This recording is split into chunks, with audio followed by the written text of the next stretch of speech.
सासू को जो मटर छोल ले, क्यों खड़ा है यहाँ पे? तो बोलते हैं सब ये सोच समझ के बनाई हुई चीजें हैं जी कि भाई ये क्यों किया जाए ऐसा। तो गांव के अंदर तो ये नॉर्मली, ये तो बारात वाला सीन है कि बारात जब गई तब गई। गांव में मेरी ये देखी हुई है कि रात को फेरे हो गए है ना, तो रात को जब फेरे होते हैं ना, तब दूल्हे के अलावा और किसी को घर के अंदर नहीं घुसने देते। अब तो जाके फिर भी गांव वाले थोड़े से इस मामले में ठीक हो गए। पहले तो यूं प्लानिंग करके रखते थे कि दूल्हे के साथ जो दोस्त आएंगे उनको कैसे कूटना है, कहाँ ले जाके कूटना है ना, कौन सी बाड़ की साइड में ले जाके कूटेंगे, कौन से घर के पीछे ले जाके कूटेंगे, पूरा वेल प्लान हुआ करता था। जिसने ज्यादा अच्छे कपड़े पहन रखे उसको कूटना है, जो ज्यादा गोरा चिट्टा सा आ रखा हो उसको कूटना है, वो इनसर्टिंग करके आ रखा हो उसको कूटना है। तो उनका पूरा प्लान होता। तो लड़की के 2-4 भाइयों की ड्यूटी यही थी कि तुम बरातियों में टूट के पड़ना, कूट काट लेना उनको। और कई गांव की तो विशेषता है, वो गांव बड़े गर्व के साथ आज भी कहते हैं हमारे गांव में आई हुई एक भी बारात बिना मार खाए नहीं गई। हमारे गांव में तो बारात मार खा के जाएगी। तो दूल्हे को देखे, दूल्हा जब फेरों के अंदर जाने लगता, केवल दूल्हा, किसी को नहीं जाने देंगे हम दूल्हे के साथ।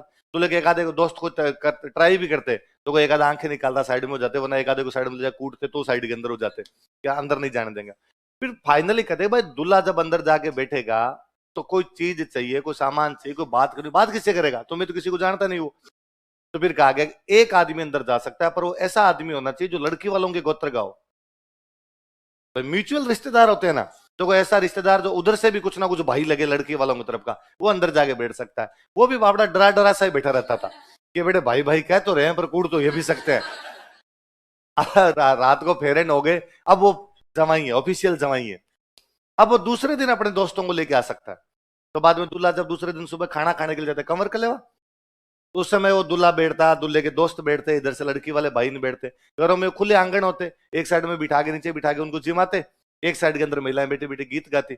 उन महिलाओं में से, वो महिलाएं इस मामले में बड़ी तेज होती, वो जो उधर 10-12 लोग बैठे होते उनमें से किसी एक बंदे का नाम वो पकड़ती। वो भी बंदा ऐसा होना चाहिए जो लड़की पक्ष का कुछ भी ना लगे, केवल उनका रिश्तेदार हो। फिर भाई उसकी धज्जियां उड़ाती, फलान जी की माँ तो ठेके माथे मिल गई रे,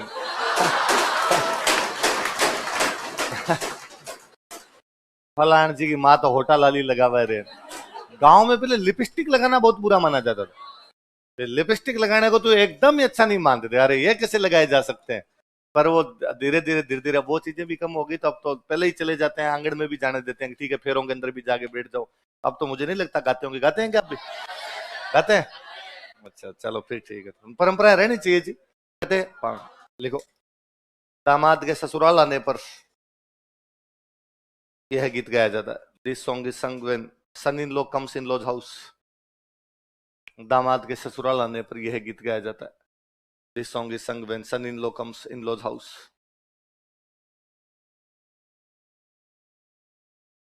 दामाद के ससुराल आने पर यह गीत गाया जाता है। This song is sung when son in law comes in law's house. ससुराल आने पर कौन सा गीत गाया जाता है? पावना। ये भी पहले गाते होंगे जी, जब कोई दामाद 5-7 साल में एक बार ससुराल जाता था। पहले दुनिया का सबसे निकृष्टतम काम ये माना जाता था सासरा जाना, कि जो आदमी सासरे ज्यादा जाया करता था उसको गांव में बड़ा अजीब सी दृष्टि से देखते, यार सासरे बैठा रहता है यार, घर ज्वाई बन जा बाद में। तो यदि किसी आदमी को ससुराल जाना भी होता, वो बेचारा बताता नहीं था। घर से पुराने कपड़े पहन के निकलते, आगे के खेत में जाके नए कपड़े पहनते, फिर आगे रवाना हुआ करते, नहीं भाई रे ऐसे यहां से निकलेंगे तो हर आता जाता पूछेगा और सासरे बंदे को जवाब देने भारी पड़ जाते। तो पहले 5-7-10 साल में को एक बार ससुराल जाया करते थे, उसमें भी सासरे वाले थोड़े नोरे निकालते, प्लीज एक बार तो आओ ना, तो ब्याह में भी नहीं आए थे, उसमें भी नहीं आए थे, इस बार इस ब्याह में तो पक्का पक्का आना पड़ेगा। भाई कोई ससुराल में शादियां होती उनमें जाते नहीं, तो उसमें भाई लड़की को भेज देते, ससुर चले जाते, जेठ चले जाते, देवर चले जाते, वो बंदा नहीं, पति नहीं जाएगा। वो उसको ससुराल में बड़ा अजीब सा फील होता है, घर वाले दूसरे चले जाएंगे, फिर एक आधे में उसको बुलाते भाई आओ। और फिर जब दामाद जाता भी था तो अपने साथ में 10-15 किलो तो बाहर लेके जाता था, किरचेर, सुपारीन, खोपरेन, पतासेन, नारियलन, वो बीड़ीन, सिगरेटन, भगवान जाने क्या क्या बांटने पड़ते वहां जाके, तो पूरी प्लानिंग के साथ जाते। उस समय जब कभी दामाद जाता तो गांव की सारी महिलाएं इकट्ठी होती, उसके सम्मान में जो गीत गाती, वो गीत कौन से, और वो भी एकदम पूरे एटीट्यूड के साथ रहता, बोलता बोलता नहीं, चुपचाप चुपचाप ही बेटा, जितना पूछा जाए उतने जवाब दिए जाए, बाकी अपनी तरफ से कुछ भी पूछा ना जाए, तो ये धोख वोक नहीं दी जाए। ये परंपराएं अब है, कि दूल्हा वहां जवाई गया हुआ तो सबको जा की धोख दे रहा है। ना ना, जवाई किस बात की धोख दे, भगवान है। ये मैंने दो आजकल नई नई सीखी है, वो नई देखी है कि भाई एक तो वो दामाद जाके सबके धोख दे रहा है, एक लड़कियां चरण स्पर्श करती है। लड़कियां कब चरण स्पर्श करती है? मैंने कभी नहीं देखा था बचपन के अंदर की लड़कियों को पैर छूना पाप मानते थे। लड़कियां पैर कैसे छू सकती है? उल्टा मेरे देखा हुआ था कि भाई बहन बेटी कोई आती आगे खड़ी हो जाती, सिर पे हाथ फेरते, कई दर्द, अरे भाई आई। और आसपास से लोग यूं हाथ फेरने आते, चाचा जी ताऊ जी भाई आईडी हाथ फेर के आओ, भाई आईडी भाई खुद जाती हाथ फेरने के लिए कि भाई हाथ फेरो। बुआ जी मामा जी जो कोई आसपास के लोग है, ये अब देखा मैंने। तो ये लड़कियों तुम बंद करो, ये आज के बाद कोई भी चरण स्पर्श, बस जा खड़े हो जा, हाथ फेरे सिर पे, भाई यही होना चाहिए ना कि भाई आपका आशीर्वाद बना रहे। तो ये पाप लगाती हो तुम, जाके अगले के यूं चरण स्पर्श कर देती हो, अगला बेचारा पापी हो गया, नरक में जाएगा। तुम सबने पता नहीं क्या धार रखी है कि सबको नरक में भेज के मानेंगे हम।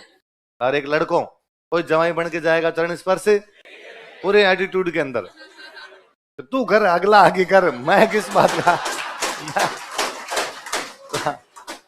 तो पहले था जी इस प्रकार की चीजें। अब तो दामाद हर तीसरे दिन जाके खड़ा हो जाता है ना, रसोई तक चला जाता है, मम्मी जी करता पीछे घूमता है। सासू मम्मी जी कैसे हुई?